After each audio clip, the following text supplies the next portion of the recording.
les robinets sous évier. Alors, généralement, ça alimente le frigo quand il est alimenté en eau courante, le lave-linge ou le lave-vaisselle. Là, moi, il alimente les deux.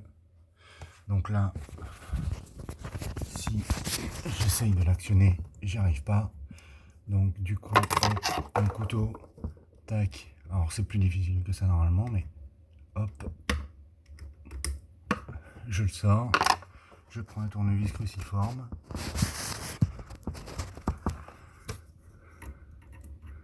Je desserre la vis. Tac. Je la desserre encore.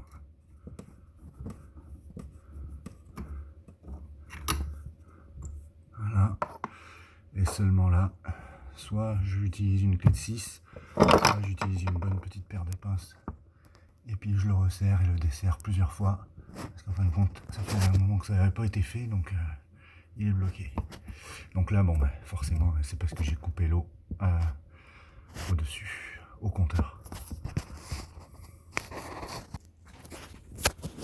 Bon. Et donc, comme je n'y arrive pas, ni avec la pince, alors je fais attention de ne pas déraper, hein, mais j'y arrive pas avec la paire de pinces, ni rien du tout à le débloquer.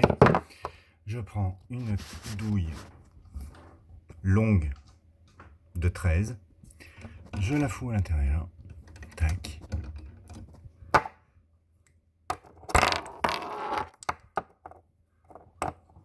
Un cliquet, et je force un peu, et crac, ça se défait. Normalement, après, une fois que c'est desserré, ça doit venir tout seul. Une fois qu'on a fait ça, moi, je le trempe dans le vinaigre blanc, acheté chez Lidl à 70 centimes, ou 90 avec les augmentations. Tac.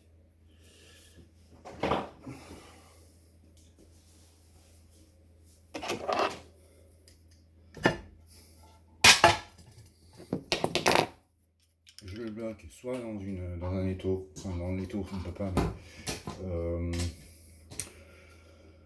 plutôt soit une clé 8 pans, 12 pans, soit ben là moi j'ai que ça ici, tac, et puis ben j'essaye de le serrer une fois que je l'ai bien trempé dans du vinaigre blanc pour défaire le calcaire, et puis ensuite hop, à force de le déplacer d'un quart de tour, ça finit par se défaire. Ensuite, une fois que j'ai fait ça, je le fais retremper dans mon vinaigre blanc que je n'ai pas jeté. Tac, je le retrempe de manière à défaire le reste. Voilà. Bon, après, une fois que vous êtes arrivé à le démonter jusqu'au bout, comme ça, hein, en fait, c'est que vous êtes bien dégrippé. Alors si vous n'avez pas ma délicatesse, évitez de le démonter complètement, changez le robinet. Mais après, moi, perso, je sais que j'essaierai, parce que ça m'évite d'aller au magasin en acheter un. Pas pour le coup que ça au magasin, mais surtout pour le déplacement et tout ce qui s'ensuit. Voilà, on est bien à la maison. Voilà, et après je le resserre. Donc je l'ouvre complètement avant de le remonter. Hein. Je l'ouvre complètement avant de le remonter. Voilà. Donc pour la remise en place, un petit tour vers l'arrière. Hein. Tac, une fois qu'il est rentré à l'intérieur, hop, je revisse dans le sens de visser. Voilà. C'est-à-dire qu'on dévisse jusqu'au petit claque pour être sûr d'être dans le filetage. C'est important. Hein. Même en mécanique, il faut faire ça. Hop, et on serre au maximum. Voilà. Pas besoin de serrer très fort, hein, juste un quart de tour avant que ça casse, c'est bon. Voilà. Ben, bonne journée.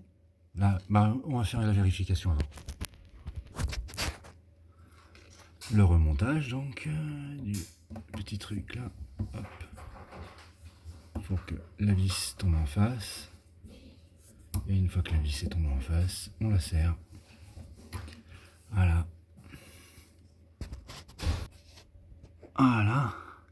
Hop, là donc c'est resserré. Hop, je ferme ici. Donc vous voyez, hein, ça fonctionne nickel. Parce que j'ai pas bousillé le plastique qui me sert à fermer. En fait. Donc là, le robinet est fermé. Je vais ouvrir le robinet principal de la maison et faire le test avant de remettre le petit bouchon bleu.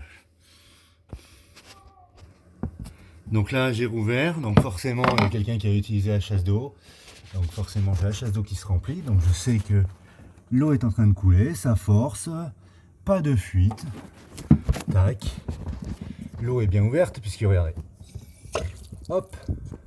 Bon, c'est normal qu'il y ait un petit peu de crasse. Donc justement, c'est pour ça que je vais purger un peu avant de rebrancher mon frigo. Non, là c'était le lave-vaisselle. Hop.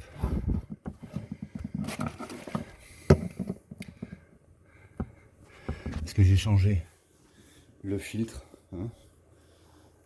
Bon, ça faisait. Donc là, les auto-coupes. Allez, merci, bonne journée.